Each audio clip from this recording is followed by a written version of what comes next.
Hello students, good morning to all of you. आज हम लोग चैप्टर 1 का रिवीजन करने वाले हैं। तो चलिए शुरू करते हैं।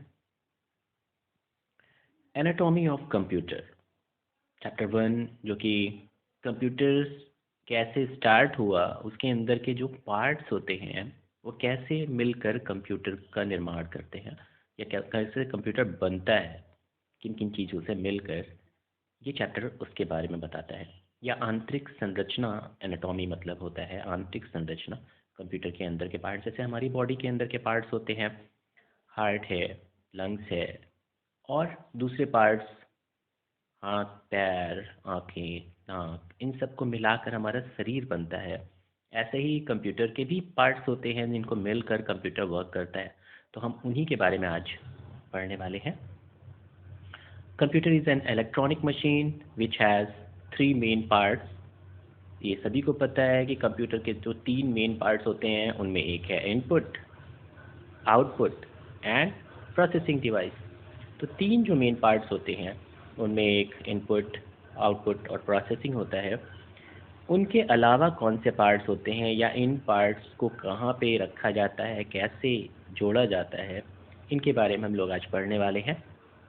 Number 1, motherboard. कंप्यूटर का सबसे इम्पॉर्टेंट पार्ट जो होता है वो होता है मदरबोर्ड। मदरबोर्ड जो कि नाम से ही जाना जा रहा है कि मदर बोर्ड जो सभी चीज़ों को एक साथ जोड़े।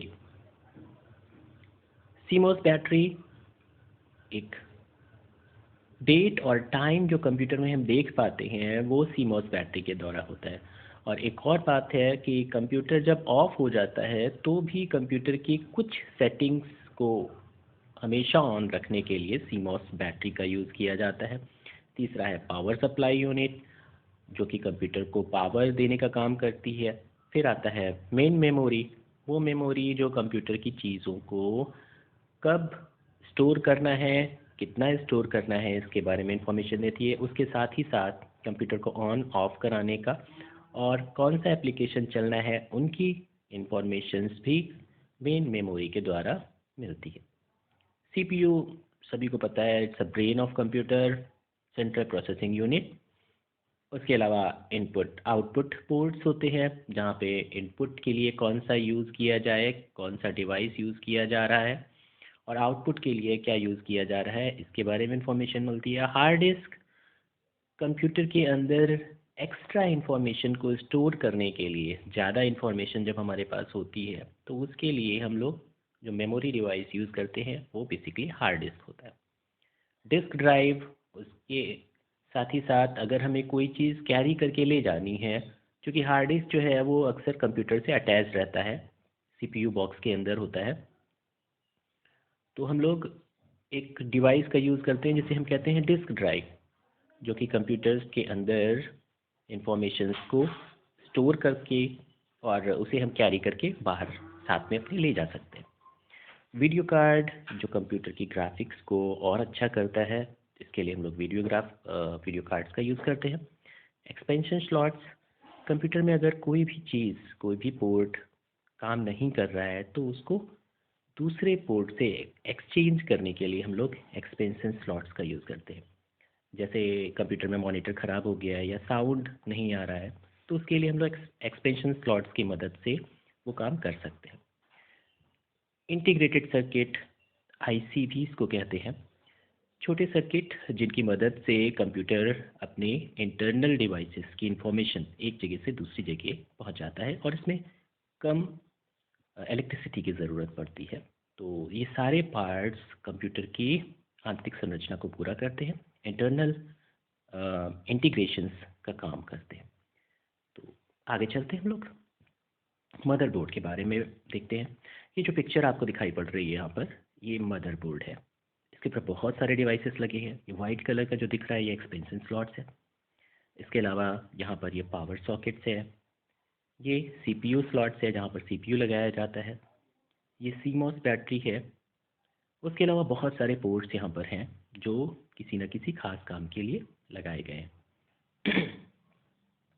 इन this system unit there is a plate of fibre glass. जो ये आपको ग्रीन कलर की बोर्ड दिख रहा है जिसके ऊपर ग्रीन कलर का बेस दिख रहा है, ये है फाइबर ग्लास का। It is called motherboard. मैंने पहले भी आपको बताया कि मदरबोर्ड हम इसलिए इसको कहते हैं क्योंकि इससे सभी पोर्ट, सभी चीज़ें, सारे इनपुट आउटपुट डिवाइसेस और इवन प्रोसेसर भी इसी से अटैच्ड रहता है, इसीलिए इसको हम लोग मदरबोर्ड कहते हैं। It is a central printed circuit board, PCB के नाम से भी जाना जाता है, क्योंकि इस पर सारा सर्किट प्लेस्ड होता है और एक दूसरे से कनेक्ट किया जाता है, तो प्रिंटेड सर्किट बोर्ड के नाम से भी इसको हम लोग जानते हैं, PCB. on which all internal circuits are printed, all the necessary components to run the computer are fitted on it। जो मैंने आपको बता ही चुका हूँ कि इनपुट और आउटपुट या प्रोसेसिंग सारे के सारे सर्किट इससे जुड़े होते हैं, और इनके साथ ही साथ पावर सर्किट जो जिससे हम पावर सप्लाई भेजते हैं, सीमोस बैटरी, रैम स्लॉट्स, ये सब इसी से जुड़े होते हैं। Since fiberglass does not flow the electric current, there is no danger of electric current flowing from one component to another। क्योंकि हम लोग जो करंट यूज़ करते हैं घरों में इलेक्ट्रिसिटी के तौर पर, वो ज़्यादा वोल्टेज का होता है, 220 वोल्टेज के करीब। लेकिन कंप्यूटर क्या करता है, कंप्यूटर की मदरबोर्ड जो होती है वो इस करंट को बहुत रिड्यूस कर कर कंपोनेंट को देती है। नियर अबाउट 5 to 12 वोल्ट्स के करीब इनके सारे कंपोनेंट्स को सप्लाई जा रही होती है, इसलिए यहाँ पर करंट जो होता है वो नॉमिनल होता है। तो आपको डरने की ज़रूरत नहीं है, यहाँ पे बहुत ज़्यादा करंट रहेगा, इसको छूने से आपको करंट लग सकता है। नॉमिनल करंट रहता है जो कि आपको झटका तो देगा, लेकिन बट आपके लाइफ से कोई टेंशन नहीं है। सीमोस बैटरी, मैंने आप पहले भी आपको अभी बताया था कि सीमोस बैटरी जो है वो कंप्यूटर के ऑफ होने के बाद भी कुछ कंपोनेंट को पावर की सप्लाई जारी रखती है। तो सीमोस बैटरी आपके डेट और टाइम को सेट करती है सिस्टम के, ताकि इंफॉर्मेशन जो है वो लगातार बनी रहे। When you start a computer not used since many days, you will see that still display the correct date and time। बहुत समय तक आपने कंप्यूटर नहीं यूज़ किया, लेकिन फिर भी डेट और टाइम सही कौन रखता है? ही CMOS battery. The reason is that there is a device CMOS battery in system unit. This battery gives direct current DC to clock of the system unit. अब डीसी की बात करते हैं, तो डीसी को शॉर्ट में डायरेक्ट करंट को DC कहते हैं, और जो हम लोग घर में करंट को यूज़ करते हैं उसे हम एसी अल्टरनेट करंट कहते हैं। तो जितनी भी बैटरीज होती हैं वो डीसी करंट पर वर्क करती हैं। Due to this CMOS battery the clock is always running even when the computer is off. क्योंकि ये एक बैटरी की तरह से काम करता है, तो ये कुछ सप्लाईज, बहुत ही नॉमिनल सप्लाईज यूज़ करता है, और काफ़ी समय तक की बैटरी इस काम को कर पाती है, और ये CMOS बैटरी के नाम से जानी जाती है। पावर सप्लाई यूनिट, अब हम बात करेंगे पावर सप्लाई यूनिट के। कंप्यूटर पर यहाँ पर आप देख सकते हैं कि 5 वोल्ट टू 12 वोल्ट की सप्लाई जो है कंप्यूटर के डिवाइसेस को चाहिए, और ये जो डिवाइस है, जो पावर सप्लाई यूनिट है, इसको हम कहते हैं SMPS, switch mode power supply. ये क्या करता है? ये आपके इलेक्ट्रिसिटी को लेकर, घर से जो इलेक्ट्रिसिटी है उसको 220 वोल्ट को कन्वर्ट करता है 5 to 12 वोल्ट्स अपने इन वायर्स के थ्रू। जो पीछे आपको वायर्स दिख रहे हैं, इनसे ये इनको लो वोल्टेज में कन्वर्ट कर देता है और मदरबोर्ड को इसकी सप्लाई पहुंचाता है। और मदरबोर्ड से ये सप्लाई उन कंपोनेंट को दी जाती है जिनको इतने वोल्टेज की ज़रूरत है, जैसे कीबोर्ड, माउस, मॉनिटर। मॉनिटर के लिए अलग से भी सप्लाई आती है, बट मॉनिटर में एक कंपोनेंट और लगता है जिसे हम कहते हैं वीडियो केबल, और जो कि आपके CPU बोर्ड से मॉनिटर तक जाती है। उसकी सप्लाई भी इसके वोल्टेज के थ्रू कंट्रोल करी जाती है। सॉरी। लास्ट में हम लोग आज बात करेंगे मेन मेमोरी यूनिट की। तो मेन मेमोरी क्या करती है, पहले तो उसे हम समझ लेते हैं। मेन मेमोरी कंप्यूटर की वो मेमोरी है जिसके द्वारा कंप्यूटर को ऑन ऑफ किया जाता है, और दूसरा, ये जितने भी एप्लीकेशंस हैं, सॉफ्टवेयर एप्लीकेशंस, ये उनको भी लोड करने का काम करती है। तो इसमें 2 पार्ट होते हैं मेन। एक को हम कहते हैं रैम, यहाँ आप देख सकते हैं, और दूसरा होता है रोम। सबसे पहला पार्ट होता है वो रोम का होता है। रोम कंप्यूटर के सिस्टम को ऑन कराने का काम करता है, या बूटिंग प्रोसेस जिसे हम कहते हैं, बूटिंग प्रोसेस, जिसमें वो चेकिंग करता है कि कंप्यूटर के साथ कौन से इनपुट डिवाइसेस अटैच्ड हैं, कौन से आउटपुट डिवाइसेस अटैच्ड हैं, मेमोरी के तौर पर वो क्या ले रहा है और कौन सा ऑपरेटिंग सिस्टम यूज़ किया जा रहा है। इतना काम करने के बाद, कंप्यूटर को ऑन करने के बाद, ये अपना जो भी कमांड है वो कंट्रोलिंग का, वो रैम को ट्रांसफ़र कर देता है, और रैम इसके बाद काम करती है एप्लीकेशन को लोड करने का, सॉफ्टवेयर को लोड करने का। जैसे आप अगर पेंट पर वर्क करना चाहते हैं तो पेंट को लोड करने का काम, एप्लीकेशंस को खोलने का काम रैम करेगी।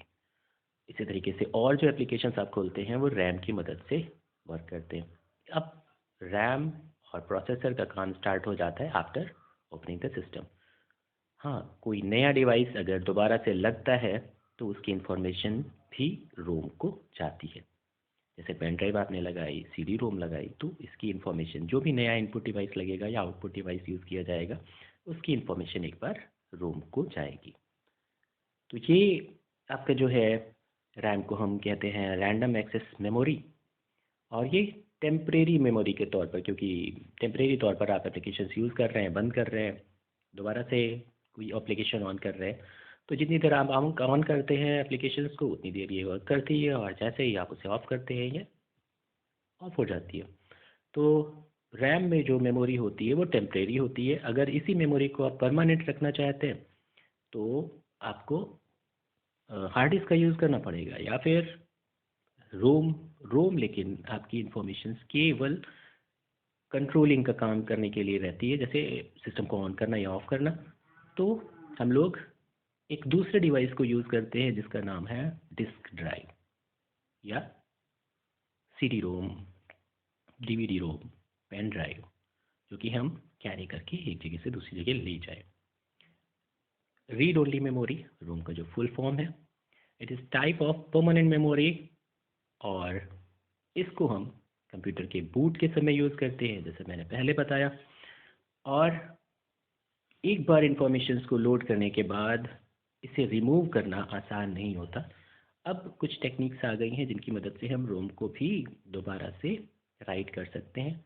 उसे हम रीड ओनली मेमोरी से वो रीड राइट मेमोरी में कन्वर्ट हो गया है। तो आज हम लोग इतना ही देखते हैं। अगले टॉपिक पर इनके बारे में डीप डिस्कशन करेंगे, और जो कुछ और टॉपिक्स हैं उन पर डिस्कस हो। Okay, have a nice day, thank you.